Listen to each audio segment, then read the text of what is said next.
With the hustle and bustle of life moving so quickly around us, we can lose track of time. There's dinners and kids and after-school games. There's work and stress and unexpected events. And then there's your neighbor, someone you rarely see, someone who could use your company, if even for an hour. Visit shut-ins. If you have a neighbor or a relative that you know doesn't get out very often, go play a game of cards. Work on a puzzle. Read to them.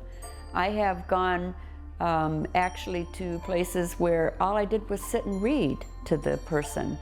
It helps them, and it also helps keep their mind sharper. Senior isolation is very real. As the old saying goes, people need people. So when it comes to your aunt, your mother, your neighbor, or your father, there are things you can do to help make their days a little brighter. And while Linda works primarily with hospice patients, her tips hold true for all of our seniors. Number one, allow them to have conversations with someone outside of the family. Sometimes there are things that they don't want to say to the family because they feel like it might upset them or hurt them, that they can say to somebody else. I have had patients say what they would like after they pass. One particular patient said that she wanted her family to have the same kind of Christmases that they had always had, where everyone gathered together in one space. Number two, family members should spend time with the patient. Don't be afraid that you're going to upset them, that it's going to be hard to spend time with them and see them at the end of life. They love having family around them.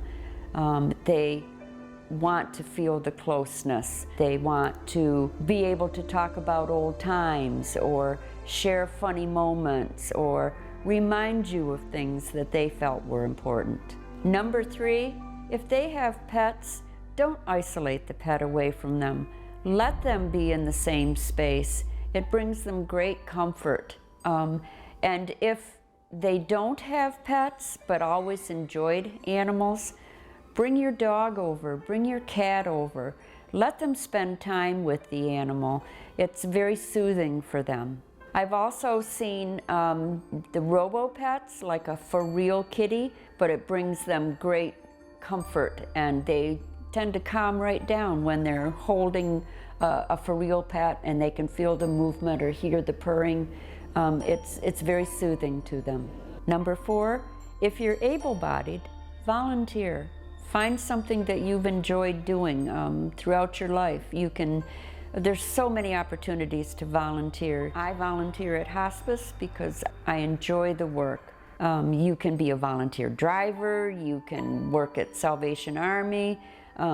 There's just so many opportunities to do things that will give you pleasure, and it keeps you active and it keeps your mind active. And that's important as we age. Number five, be as active as you can be. We all have different levels that we can manage. If you can walk, get out and walk. There's just such pleasure in being outdoors and enjoying nature. If you aren't able to get out and walk, find other ways. Exercise in your home. If you have a walker, there are plenty of places where you can do short distances and then sit down. The park, for instance, it's all flat surface. You can push your walker and then sit on a bench and listen to the birds. There's just many opportunities for things that you could enjoy doing.